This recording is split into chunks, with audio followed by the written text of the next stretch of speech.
Imagine a life where every meal could be your last.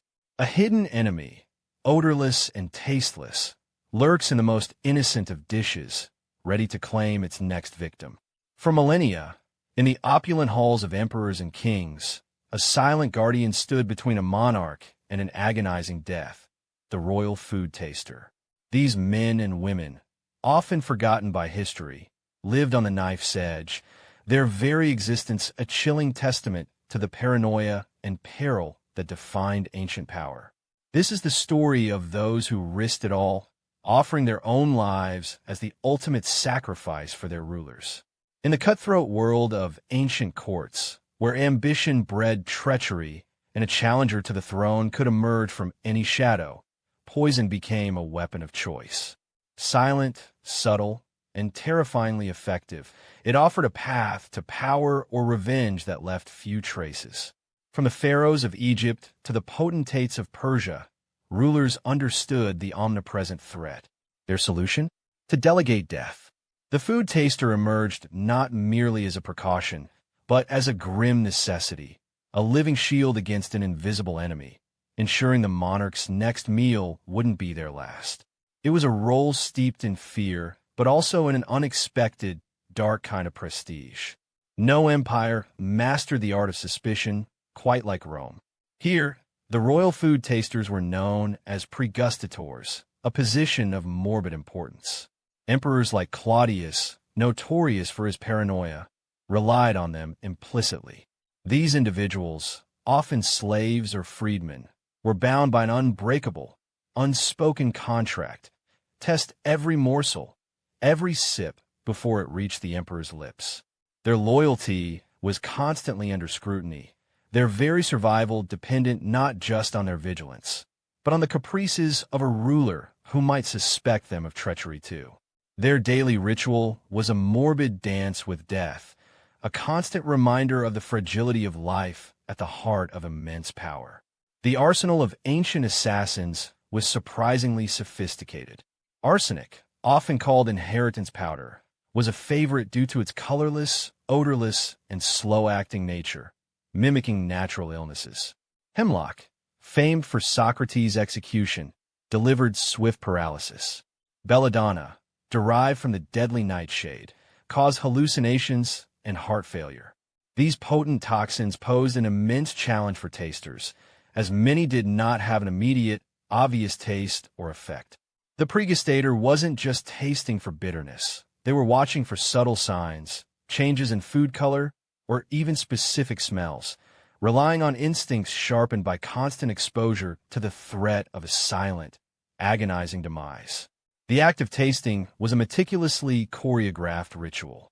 Often, the taster would be presented with a small portion of each dish, meticulously prepared and served on separate plates. They would not merely take a bite. Sometimes they would eat a full portion, ensuring a lethal dose would be consumed.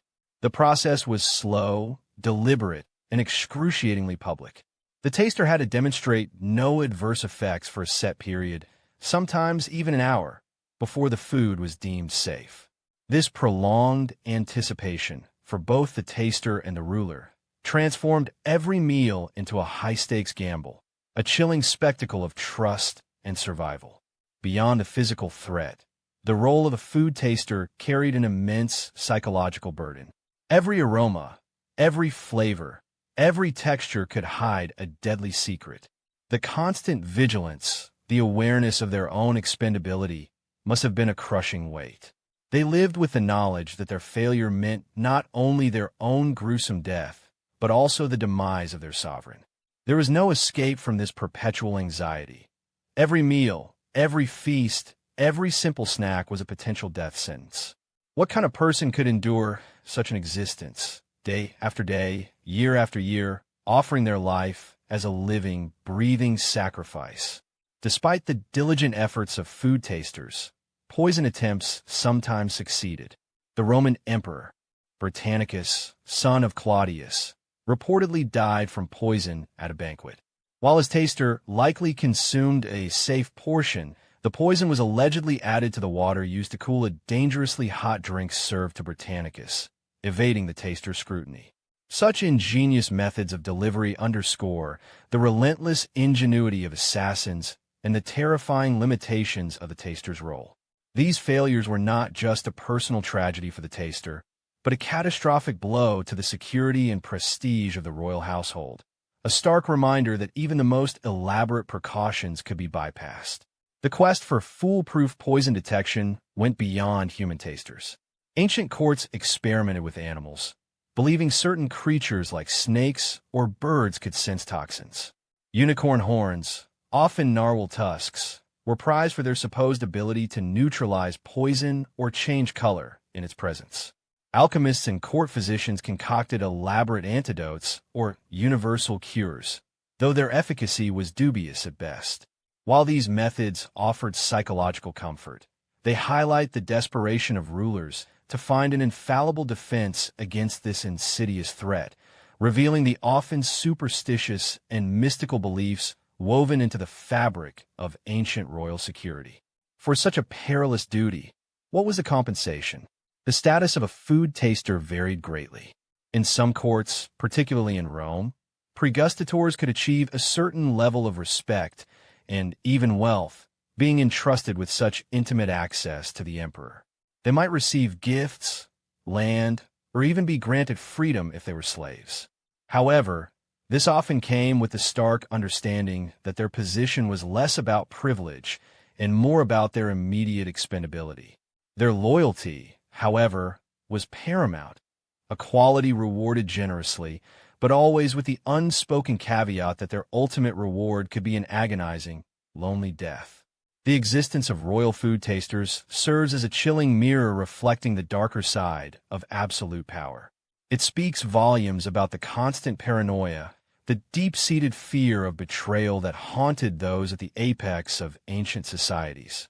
These tasters were not just employees.